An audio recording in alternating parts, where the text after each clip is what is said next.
seeing the towns and the villages that you're in getting shelled, we're there getting shelled, and there's, old babushkas, grandmas, they're still walking around trying to scrape together a life. And, we're telling them, listen, you need to like leave, you can't stay here, you will die. And their answer is, where are we going to go? Fire! No. Okay. Sully is his call sign. He's 30. His accent gives him away. He's a proud Londoner. He's been fighting in Ukraine since October with a unit attached to the Ukrainian armed forces that he says is made up of foreigners. We're not fully identifying him. He agreed to speak to us from Ukraine. Why did you decide to go there? What is the deal with what you're doing? I mean, I think it sort of comes down to a sort of mentality that us in the military and people that have our sort of way of thinking, for us, duty is not optional. If you've got the ability to help, whether it be instructing Ukraine armed forces, fighting on the front, doing logistics, anything to sort of progress what's going on here and to sort of win the war. Like I said, duty is not optional. And so for us and the team and a lot of the guys that I meet over here and a lot of the women that I meet over here, there is not even an option. As soon as we heard that it was going to happen, we knew that we was going to be here. You're not currently serving with the armed forces, is that right? You're ex-forces. So I'm ex French Foreign Legion, obviously British. While I've been over here, I have served with Ukraine Armed Forces through a volunteer battalion that has a sort of international volunteer unit within itself. So I have served on the front with them with a contract, basically considered Ukraine Armed Forces. But yeah, that's what I've personally done. You're in a team, you said. So can we assume that there are many other Brits like yourself who have wanted to get involved and are out there on the ground? Yeah. There's a lot of us. I think I've been here since October. I've probably met a dozen, maybe, a dozen, 2 dozen over here. I'm talking Irish, Scottish, English, Welsh. Literally, we've had it all here. Just talk us through a bit about what you've experienced, because you have been at the front, as I understand it, most recently, and the front line being in eastern Ukraine. We've heard a lot lately about Bakhmut and what is happening there. Very fierce fighting going on. So just talk us through what your experience has been. So our experience, my personal experience was we were fighting in Donetsk region, not far from the Luhansk border. And we were given the mission to basically hold ground. And so we would infill into a position.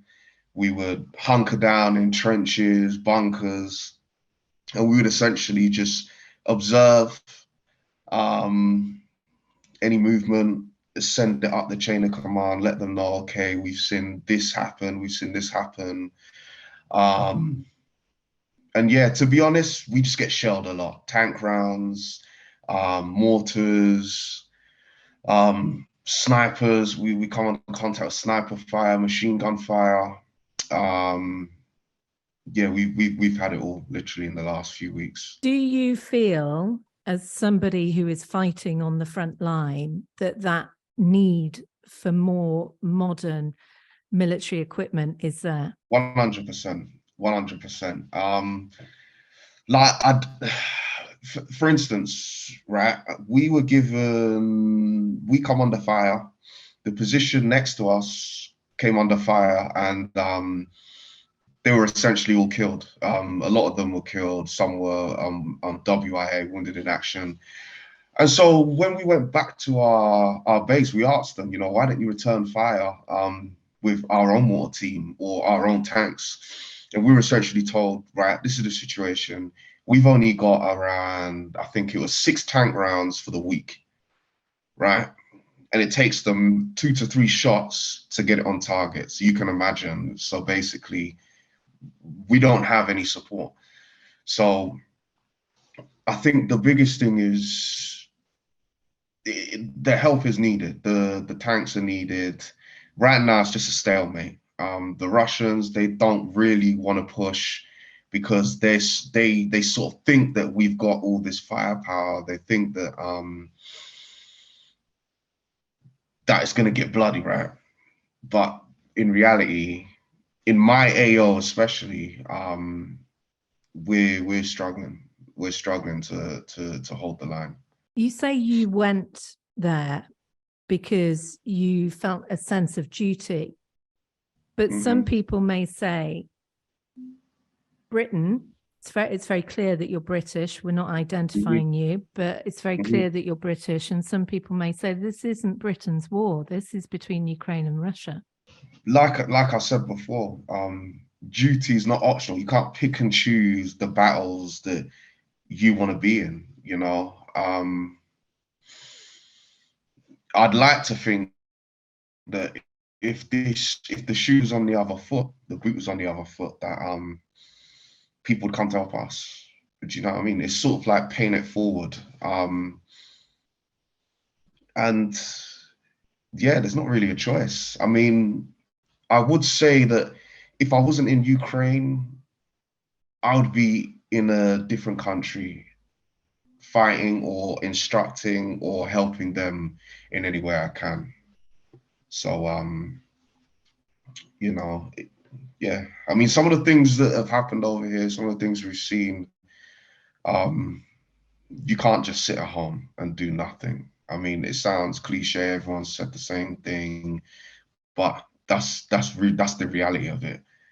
As a soldier, you can't just sit at home and act like everything's cushy with the world and go about your daily business, go to work on a building site or in a pub and, act like this isn't going on. When you say some of the things that you've seen, what examples are you willing to share? I'll tell you a story that my pal just told me last night. He was in, I think it was Bucha. Up in early on in the war. And he went into a room. And in this room, there were 2 girls tied to a table. I don't know whether I can get into detail about what happened to them. You can probably imagine what happened to them, right? These are young girls. Their family were lined up against the wall, and while they were doing what they're doing to these girls, they were made to watch. And then the family were killed, and then the girls were killed. Hearing a story like that gives you the push to go out there and fight then? Yeah, exactly. And a lot of the guys, they have nieces, some have daughters, and so it touches them. I've got sisters, yeah. I've got no kids, but I've got sisters, young sisters. So, I mean, it's heartbreaking. Honestly, it's heartbreaking. And when just driving around the country and seeing the towns and the villages that you're in getting shelled, we're there getting shelled, and there's, old babushkas, grandmas, they're still walking around trying to scrape together a life. And, we're telling them, listen, you need to leave, you can't stay here, you will die. And their answer is, where are we going to go? And in my mind, I'm thinking, well, there must be somewhere you can go, there must be somewhere, right? And then we was in Kyiv station, and we had to stay there overnight because of the curfew. And so what happens is all the homeless people, they will come in overnight, obviously, because they're not allowed back out. And it is just loads of old people with, their meager belongings that they've got, and they're, sleeping on the floor. And at first I thought, well, I've never seen like old homeless people. I thought, where have they gone wrong? But then it dawned on me, these are the same people that didn't stay in their villages and towns. They left, they've come to the capital city, they've got nowhere to go, they've got no friends, no family. And so they're left to sleep underneath a ticket office desk, And it's these sort of things that keep us here, keep us driven, and keep us mission focused. You said that you've been there since October. Just for some context, you also said that you served with the French Foreign Legion. You're British. I'm interested to know what other countries you served in and how this differs. So me personally, I didn't deploy with the French Foreign Legion. On combat missions, I deployed on force strengthening operations. So I can talk for the other guys. I've heard things like guys saying they're 6 months in Afghan, 6 weeks here was by far more intensive, more testing. It was worse. I have other guys who've served in Mali, Syria, where else? Iraq, and it's always the same thing. This is just a completely different scale than any insurgency war. This is conventional, unconventional. And we can sit here and say, Russians, they're this and that, but they're professional soldiers. They have a lot of money behind them, a lot of manpower behind them. They're driven equally. This is a completely different war. When we were messaging to set up this interview, you said to me that you couldn't do it at one specific time because you were going on an operation, and that if you make it back, then we'd do this interview, which you did make it back. But is that the sense that there may come a time where you two might not make it out, but you're willing to risk that? Yeah. I mean, that op that we went on, I think we took 3 direct hits from a tank, literally about. So we're in our bunker. You've got sandbags, logs, and branches. That's literally it. We had our roof blown off. We can hear the tank rounds literally whizzing past us. We're like, mate, this is it. It's nice knowing you. And sort of just laughed it off, like, mate, this is sort of where it ends. But going back to your question, to operate over here or in any war zone, you sort of have to come to the realization that you could die. And the minute you do that is the minute that you become, I'd like to say dangerous, but it's the minute that you become solid, because if you're always thinking, like, we've had guys, we just not lost, but 2 guys have just left us because, they said, listen, we're too scared to go out there. We actually got into a firefight, and the guy, he was scared, and we had to tell him, listen, mate, you just need to stay over here because the fear that you've got is going to get us all killed, And so we've always talked about the fact that, if we go down, it is what it is. It is what it is, brush it off, forget about that, and just get on with the mission, We've all got our families and contacts. And so we don't have to worry about our body being defaced because, our guys will get us out. We don't need to worry about our friends and family not knowing where we are because we're all in contact with each other's friends and family. So it's you sort of shake off the cloak, and it just makes you operational to know that, this is taking die doing what you love. How's your family feel about you being there? They were, they obviously they'd want me to come home now, right? But they know that I'm here doing something that I'm good at. It's honorable. And I don't know. I don't know. I don't really talk to them about it. I just, I tell them I'm going out. I say bye, love ya. I'll tell them when I've come back in. I don't really get into the whole feelings and emotions. I'll just sort of deal with that when I get back. But that's like most soldiers who go out on operations. See you when you get back. Do you see yourself? You said I'm just trying to get a bit more of a picture of the group of you who are working out there. You said that you're in this unit that is mostly made up of foreigners affiliated to the Ukrainian armed forces. Do you see yourselves as mercenaries? No, no way. No way. No way. Because, I mean,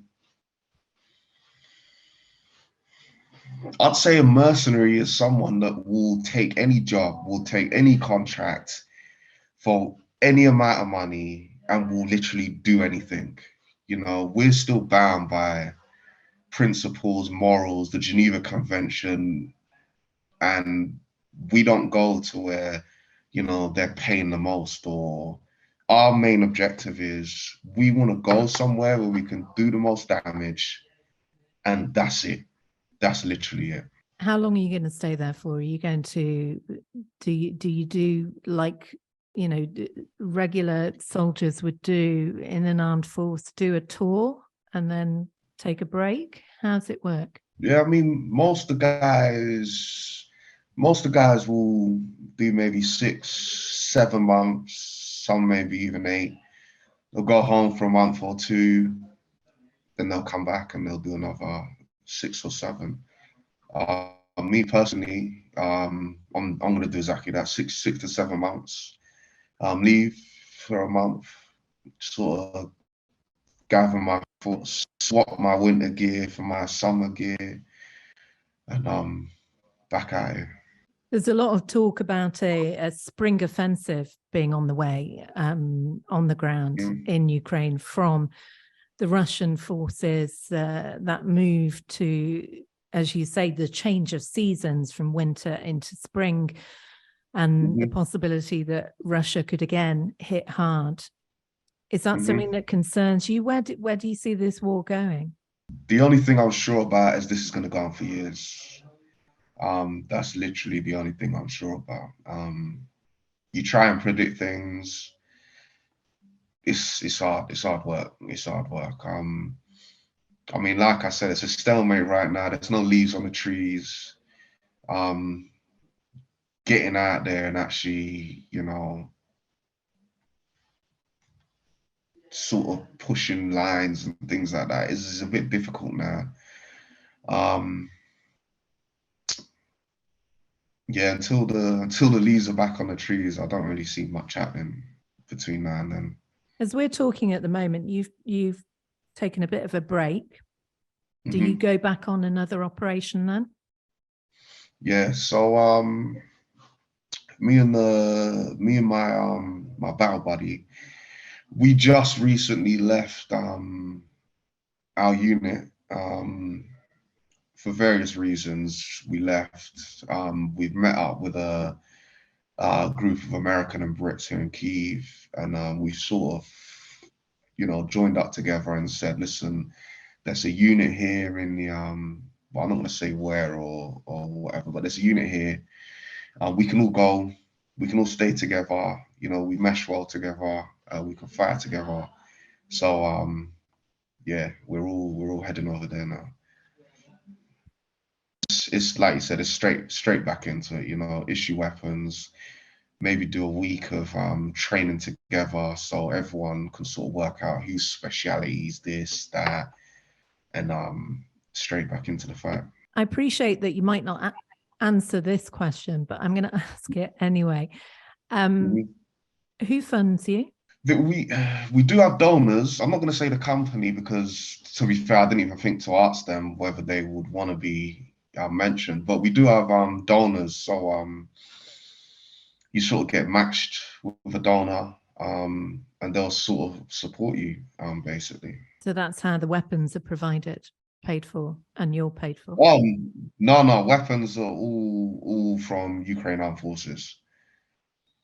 Yeah, when I say a donor sort of suppliers, I'm just talking about money for food, um, maybe train travel, maybe a hotel night. I'm talking about, yeah, that sort of stuff. Okay. And just finally, you've made it absolutely clear that the missions that you go on, it's all part of a unit attached to the Ukrainian armed forces. You've made it clear as well about your reasoning, your personal reasons for going out there and doing this. But to people who say, this is tricky, you're a Brit, the Brits are not involved on the ground, and this is gathering too much risk to the wider situation, what would you say? Do you mean in like a sort of respect that this could sort of drag Britain into this war?